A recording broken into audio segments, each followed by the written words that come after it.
Bonjour tout le monde, I'm Diane. Welcome back to We in France, where we talk about everyday French life and beyond. I've had the pleasure of calling France home since 2012, and while I'm definitely still me, I've taken on some French flair since moving here, and I've almost forgotten about my American habits. Now, as I always say, adapting to a new culture is part of respecting it, and for a lot of things, the French way at this point, it's become my norm in everyday life. And as I always say, this isn't a judgment on what country's way of life or people are better across the board. That doesn't exist. Everywhere has pros and cons. France and the US are different countries, so it's normal that we do things differently. So yeah, as always, I'm just sharing my experience. So if you're interested in French cultural differences, then keep on watching because we're gonna get right into it. Okay, number one, I don't get coffee to go, and that's because it's not a thing in France, and especially back in the US in larger towns and cities, it was so common to get coffee to go from a place like Dunkin' Donuts or Starbucks, and especially when I was working in New York City, one of those Greek paper cups, you New Yorkers know what I'm talking about, blue and white, from the food cart on your way to work, that was normal. I'd rush in with my little cup and it was really good coffee, but it was normal to see fellow New Yorkers with a drink in their hand. In France, not so much, and I have to say when I first moved here, Starbucks definitely wasn't the norm, and they've only popped up by me here in Nantes and Angers in recent years, and definitely you won't find them in suburbs or in strip malls in small town France. Now, while you can go to get coffee to go at McDonald's, doing so definitely is not as mainstream in France. And it does exist, of course, on a smaller scale and more in bigger cities, but it's not part of the culture. If you're wondering what is, going to a cafe, sitting down, having your drink while either people watching or reading the morning paper or having a smoke. So where do French people get their coffee? If they go to work, they might have a coffee maker there or a machine at work, and that's a social occasion to spend a little time in the morning chatting it up with your coworkers. So you definitely won't find a coffee at someone's desk as an accessory all morning. It's more of a social occasion in France at work. Okay, next, I don't have air conditioning pumping all day, all night during the summer. And in case you're not aware, it's not standard in France to have central air conditioning in your home. And in many areas, it doesn't even get hot enough to warrant this AC, or at least not more than a week or two if there's a heat wave and that sort of things. Now, many areas in the US, hello, Southern Florida, where my family lives, they have AC on all year round. But this is not something you'll find in France across the board. And on a personal note, a few years ago, we bought a portable AC unit, woo, for the bedroom. And I think this season, this summer, we've used it maybe 2 nights overall. So yeah, air conditioning, when you do find it in France, it's kept at a normal, comfortable temperature, not freezing where you would wear a hoodie, you know, to go to the movies in the US. It's kept at a comfortable level. And if you're wondering what the French do to keep cool, well, they have fans and then they close their shutters, their volets, to keep the heat of the day out. Okay, next, I don't feel the pressure to be overly smiley and enthusiastic about things in France. And in general, Americans, I find, can be overly exuberant and smiley and enthusiastic is the norm. And not everyone, but it is common to find this very friendly kind of attitude. And in my personal life, my private life, I'm a bit more reserved, and my default face walking down the street, if I'm deep in thought, it's not a big smile, you know, just walking down the street. It's more of a neutral, calm face. And don't get me wrong, I'm friendly, I'm enthusiastic when the situation calls for it, but I'm just not over the top about it. And this works well in France because I find the French keep their expression a little bit more neutral, maybe they're more subdued, less excited, and it can come across to foreigners as uninterested, cold, and maybe even rude. But most of the time it's not. It's just a cultural difference to be aware of. And I find that sometimes in the US, you might feel pressured to feel as hyped up and high energy as other people. It depends on your social circle, I'll say that.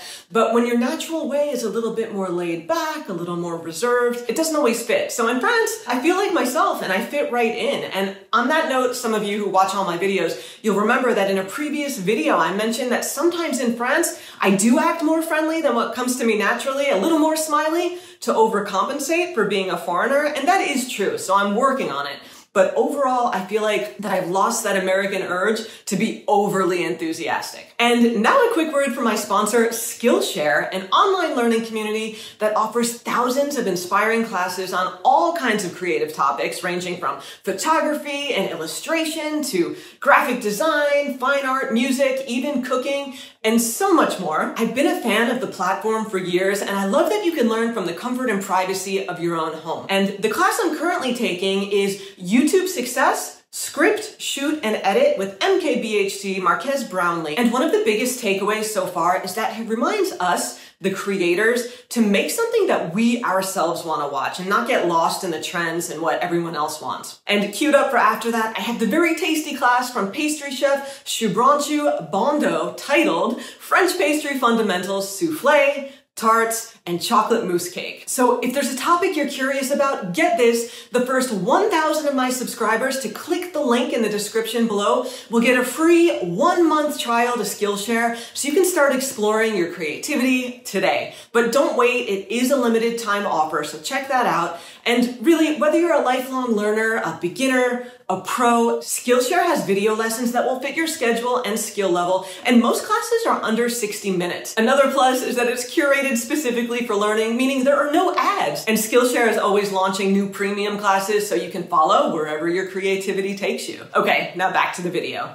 Next, I don't expect simple tasks to be done easily. I've lowered my expectations in this area, and it's the thing to do, because then if something gets done quickly and easily, I'm pleasantly surprised, but I'll get to that in a second. Overall, as you know, France is not known for its efficiency or bureaucracy or ease of getting things done, and a lot of times you'll ask for something seemingly simple, and you'll be met with a, "Oh, madame, ce n'est pas possible." That's not possible. Everything from asking to have no tomatoes on your sandwich at lunch, to getting a custom paint color mix at a hardware store, true story there, to a residency card renewal, an address change on an official document, or even just getting a simple prescription renewal from your doctor. You get the picture. So sometimes things here take a little longer. So my new habit is just to allow time, knowing this, just to allow that time for things to be done. And I work on being patient. And with time, I've gotten better at this. And as I recently mentioned, I successfully got my health pass, the Pass Sanitaire, after surprisingly finding a local pharmacist quickly and efficiently who just helped me out. And it was a major surprise. It's a good day when France pleasantly surprises you. And I find that's happening more and more. So France is definitely on the up and up in this area. Okay, next, I don't go out in sweatpants. And maybe like me back in college, you'd go out and run errands in sweatpants in New York City, and it was no big deal, maybe even pajamas. But if you do that in some areas of France as a grown adult, you might hear a drawn out, "Oh, lo, lo, lo, lo," you know, accompanied by a frown from a passerby if you venture outside in a dreaded pair of worn out sweatpants. But okay, maybe not, but they definitely think it, you know, or maybe you'd even be mistaken for a homeless person, who knows. But honestly, in all seriousness, a French person's definition of casual is slightly different than mine, and I never made it a habit to wear sweatpants or, you know, pajamas out and about in the US, except in college here and there, but I definitely have become aware that in France, in big cities especially, the French tend to dress up a little more than Americans, just for casual things like errands and appointments. So when I'm not walking the dog in the park, or, you know, I'm just spending the day at home, I try to dress up a little bit these days, and yeah, it suits me well. It's more French. And for the record, in small towns like where I live, you do see French women dressed all kinds of ways. Some people are more dressy and fashionable, and some people really aren't, you know, in shorts, t-shirts, or not even dressy shorts and t-shirts, actually sloppy. But to be on the safe side, if you want to fit in, think casually chic and not casually messy. Okay, next, I don't refrigerate my eggs. Now, French eggs are sold at room temperature on the shelf in the grocery store, not in the refrigerated section. And this is totally normal. You're not gonna get sick. And in the US, all commercially produced eggs need to be refrigerated in the grocery store to prevent condensation from forming on the shell. This moisture allows bacteria to get into the egg, and that can make us sick. So we need to refrigerate them. In France, the eggs are processed differently. They retain this protective coating that prevents the bacteria from getting in. It's just a different way of doing things. French people do sometimes refrigerate their eggs. I do too, sometimes, but not out of necessity like in the US. So we'll refrigerate our eggs to get them off the counter and make more space on the counter if we're cooking, or just to extend their shelf life. Okay, next, I love this one. I don't rush through my meals as much or multitask while eating. And mealtime is kind of sacred in France, especially on Sundays when you have a big family meal, and food's to be savored and appreciated. Dinner is not an obligatory task that we rush through to get to the next thing on our to-do list or to rush and get the kids somewhere. Dinner is the main event of the evening. Now, normally families will eat together. They don't have the distraction of the TV, and they'll take time to enjoy their dinner. And this is something that I've really learned, just to focus focus on my meal and not eat while I'm looking at my phone or the TV or thinking about a bunch of other things. Now, of course, not every French person is going to cook a fresh meal from scratch every day. Life gets in the way. French people are human too, and not everyone everywhere eats like this. But overall, you will find that the French put a focus on savoring this high quality food and enjoying time at the table with their friends and family, and I love that. Next up, I don't make small talk, or at least not as much. Now, the French really aren't masters of small talk, nor are they accustomed to it. And with people you sort of know, like your pharmacist, an acquaintance, your neighbor, that guy down the street, who you see from time to time, sure, maybe you'll strike up a conversation about the weather or whatever's going on in your town. But with complete strangers, no. The French really don't make small talk with people they don't know, and they might be a little taken aback if, a real smiley American starts up a conversation in the bakery about, their shoes or, something obscure, And it's not to say it never happens, it does. It's just not on the same scale as we'd have small talk in the US.